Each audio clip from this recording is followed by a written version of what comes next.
Hey, it's Deborah with Flipping 50, and I want to give you what is the checklist for your exercise during menopause. So really, at Flipping 50, I'm talking to women over 50 and 60 and 70, and in a few years, I guarantee you I'm going to be talking to women over 80. Actually, I talk to my mom all the time. She's over 90. I digress. What I want to do with you today is give you the checklist for what needs to be in your exercise pool. And I'm going to talk to you on several levels. So we're talking if you're feeling apparently healthy, you have pretty good energy, you are sleeping fairly well, and you're doing what you think are all the things, and they're actually not working. What do you need to go and do? So first of all, I want to let you know I'm going to do a little erasing here. So on my dry erase board, I've been showing my fitness professionals that I mentor how to plan and how to be productive and decide out of all the things, the tasks that we've got to do, how to organize your priority and decide what do I do first and finish before I move on to the next thing. So if you happen to be a fitness professional and you actually would benefit from something similar, let me know. And I will clue you in on where to get that content. So, number one, so your checklist looks something like this. After 50, in menopause, when you are at risk for having rapid accelerated loss of lean muscle tissue and of bone mass. And so if you start at 1 to 3%, somewhere in that range, and that's how much you're losing, during that last part of perimenopause and the early part of postmenopause, you may accelerate those losses somewhere between 3 and 5% for 3 to 5 years. Now, that may not sound like a huge increase, but the astounding part of it, the alarming part, is it happens at an accelerated rate. So what are you going to do to put the brakes on, really? So we want to put the accelerator down on certain things that are going to slow those losses or prevent them and stop the losses from occurring. So in terms of the exercise, because there's also a nutritional component, okay? You knew that was coming. We need to do these certain things. So I want to talk to you about what goes first. So in terms of muscle loss and bone density, you know the answer. What am I going to say? Strength training. So it is definitely strength training. So let's define that, because for everybody that means something different, and I have women ask all the time, so is that yoga? Is that Pilates? I like my reformer and I use the ring, and so I'm using resistance when I do that. And the answer is no and no. And trust me, I don't discriminate. I am a 200-hour registered yoga instructor. I am certified by STOT in mat and reformer training, and I love them both. Had a reformer for years myself, but here's the deal. I do them in addition to strength training. And no, not every day. Can't fit it all in, just like you, but yoga might happen during my cool down because I got to stretch anyway. So I figure a way to get them all in, and those things that you love, you should work into your schedule. But you need strength training that reaches fatigue. So that could mean that you're doing lighter weight, more repetition, okay? So if that's true of you, probably that's because, number one, you're a little fearful of getting hurt and injured. Maybe you've got a prior injury, so it's really common to have some kind of itis, maybe shoulder, maybe elbow, maybe you've got some knee or hip issue going on. Hip bursitis is very common, but here's the thing. They're not just very common, and by the way, they're not normal, but they are very common among women in midlife, and here's why. When we start to have that accelerated muscle loss, we then, by the flip side, have an increase of fat gain.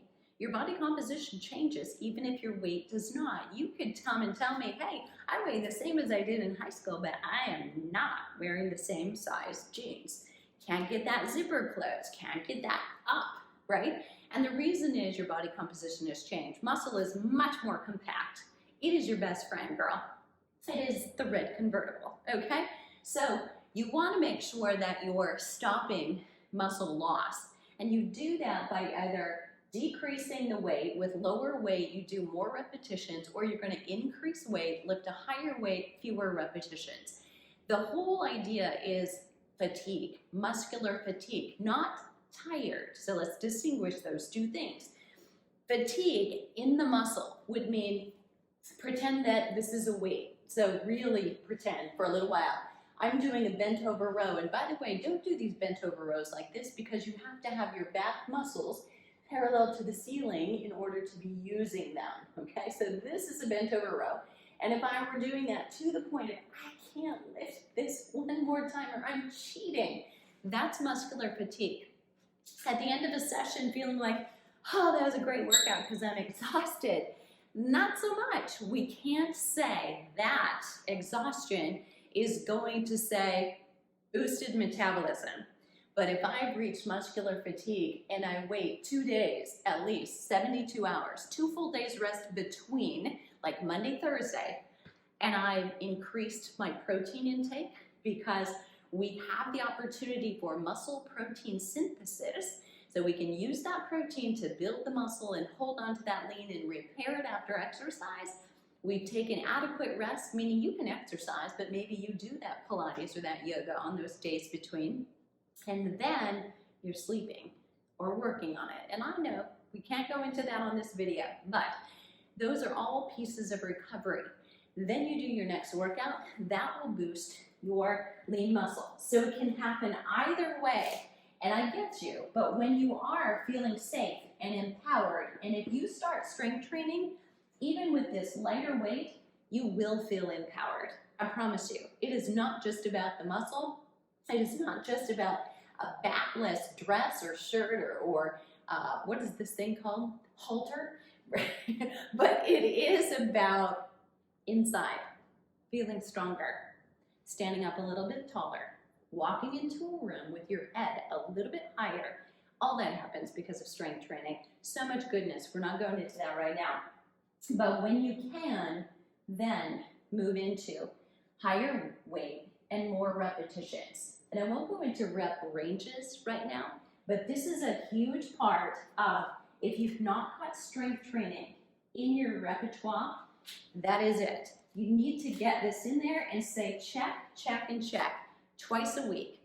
And if you're going to ask me how long, it's not how long. It's how many exercises did I do for major muscle groups that reached fatigue. You're in a jam, you have very little time. I have a go-to workout with 3 exercises. I do them 3 times, 2 muscular fatigue, and I'm doing them in my pajamas and then jumping in the shower. That's my consistency workout. So I don't skip. I keep my promise to myself that I exercise regularly and I keep my metabolism. Super important to us as we age. All right, what else, right? So you're gonna say, what else do I do? And again, we're gonna fill in with any low to moderate exercise that you want and you have the energy to do. Not for the purpose of burning calories, but for the purpose of, I really enjoy this and I really feel good when I'm done. I actually look forward to doing it. Those are things you want in your life, right? Like people who make you feel good. Same idea. So I'm not gonna list those in terms of priorities, but by the way, I want it always said and heard that if you enjoy it, keep it, okay? High intensity interval training, because the research is showing for postmenopausal women, it is the best way to get rid of visceral body fat, that in between your organs. I'm not talking about pinch an inch here and asking me if I can do something about that. We're talking about the stuff that really puts you at risk for heart disease. Think Santa Claus, right? So it's that big belly. It's actually taut, and tight. And that is very risky. So a lot of women will put that on, kind of lose an hourglass shape and have more of an apple shape after menopause, because estrogen has been kind of a protective factor, and that hourglass shape can sometimes go away for those who had it, right? We weren't all so lucky. But high intensity interval training will help you get rid of it. Now, high intensity interval training will also help you a little bit with that muffin top. And you're also gonna have to do this, okay? So you've got high intensity interval training will help with visceral body fat even if you don't adjust your diet dramatically. However, if you really want to see optimal results and probably do a little bit better with kind of this kind of, little jiggle, whatever you call it, bat wings, bingo arms, or here, this little hangover, is also going to help with that if you're a little bit tighter on your recreational carbohydrates. So you're having some, you're skewing them to evening, so more about that in another video. High intensity interval training, what does it look like? Means that you're doing those periods of really high intensity and then really low intensity. So this is not that steady state exercise the 1980s called and wants that back, girlfriend. Okay, so what that is if steady state is here, when you are doing high intensity interval training, you're going way above it, okay? And when you're recovering, you're going way below it. So you're only passing through that steady state. Here's where a high intensity interval training workout gets cloudy. When you feel like, oh, I can keep moving during my recovery because I don't feel that bad. And you're thinking, oh, I'm a warrior. No. You actually want to get completely, close your mouth. You can breathe through your nose. You can talk in complete sentences. You don't have to pause. That's completely recovered. And to do that, you're going to have to come way lower than your steady state, where you're probably noticing you have to talk between your breaths a little bit more. And you'd much rather listen to your partner you're walking with than talk, okay? So high intensity interval training is too breathless. Do not worry about your heart rate, because unless we've put you on a treadmill and I have tested you, we don't know what your heart rate should be. You are not a math equation that we can predict your heart rate on paper. Doesn't work.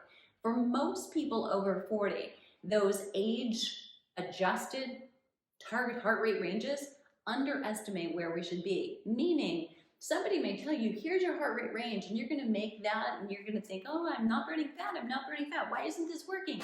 Well, because you're never getting breathless. So trust your body. We say this in a lot of places, right? We say, your body never lies. So, if you're bloated and gassy and have indigestion, you're not sleeping, that is telling you, that's a sign. That's not something is wrong with you. It's a sign something is wrong with you.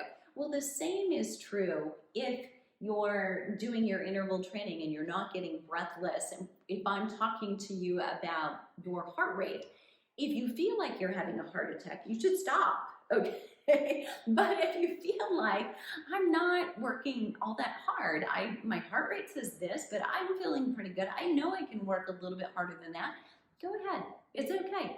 So that's high intensity interval training. Know the difference. So if you were to say, I'm interval training, and you're walking and then you're jogging, and you're walking and you're jogging, but you're never getting breathless, you're interval training, but you're not high intensity interval training for the purpose of visceral belly fat and supporting your hormones much better. So when you are in what I call, there's something called zone training. This is interval training at the very top of that zone.